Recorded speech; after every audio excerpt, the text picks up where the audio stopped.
One of the core distinguishing motifs of the fourth gospel is its emphasis on, quote-unquote, knowing the truth which has been hidden but is now revealed by Jesus. In the synoptic tradition, the emphasis was on messianic redemption within history, even if facing temporary debacles and postponement. Here in John, the knowledge, gnosis in Greek, the proper understanding of God's truth constitutes a salvation in itself. This is truly John's leitmotif, and one example will suffice here. I quote from the passage we already addressed earlier in a different context, where the spiritual redemption is described in terms of the true freedom.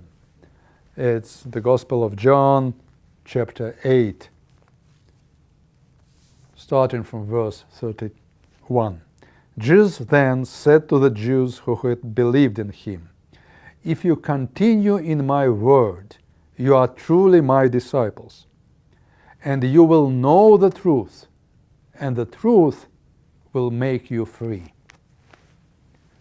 Whereas the hope offered in the synoptics was that for the future messianic return and future freedom, in John the situation is more static.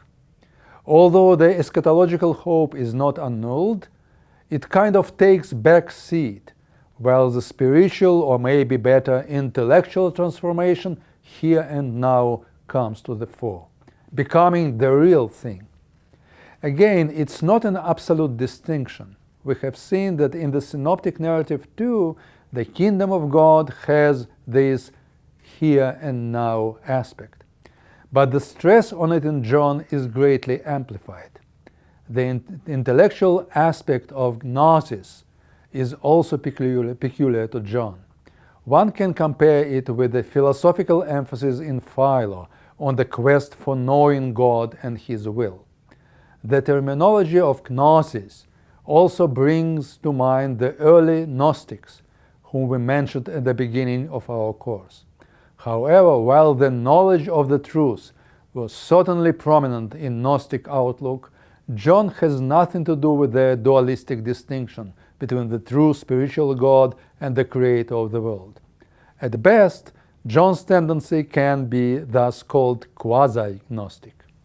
In accordance with the fourth Gospel's static character, its climax, as we will see, appears already in the beginning, unlike the narrative dynamic in the Synoptics leading to the climactic point of resurrection and the expectation of Jesus' second coming. Also, unlike the Synoptics, there is no restoration of the temple in sight in John. As suggested, all this might have been a late first century reaction to the postponement of Jesus' return and to what seems an indefinite delay in the historical redemption. Jesus, therefore, is presented in the fourth Gospel as the ultimate teacher rather than a messianic claimant acting in history. You may read chapters 13 to 17 of John that report one long monologue of Jesus as a revealer of God's truth. You will find nothing like that in Matthew, Mark, or Luke. It may, however, be compared with Philo's emphasis on Moses as the revealer of God's will about our calling and predicament. Apropos, the fourth Gospel shows much more interest in Moses and his teaching, the Torah, than in the prophetic writings, again similarly to Philo and unlike the Synoptics. It's all about teaching and getting to know the truth, less about history. We will return later to those mosaic features of John's Jesus biography. Another already addressed particularity of John is a Qumran-like language of light versus darkness, with outsiders branded as sons of the devil or Satan. This strongly polemical, actually sectarian trend directed against Jewish outsiders might have been one of the first outbursts of Christian anti-Judaism. We noted, however, that it seemingly also targeted rival tendencies within the Jesus movement itself. This is why John's stance is sometimes branded doubly sectarian.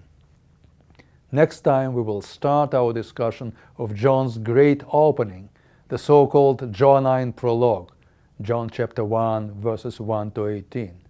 This opening also sets John apart.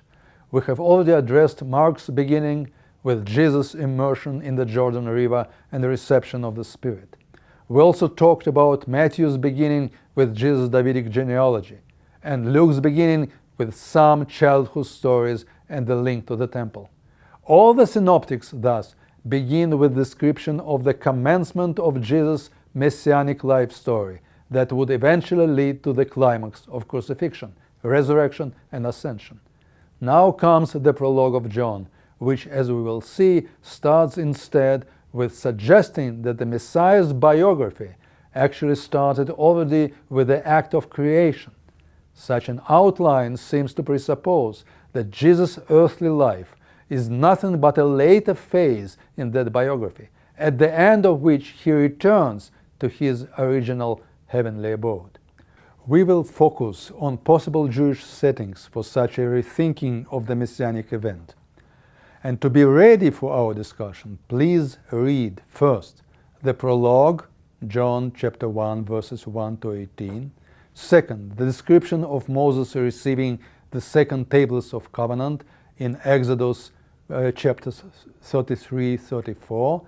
And third, the article by Gary Anderson on the site.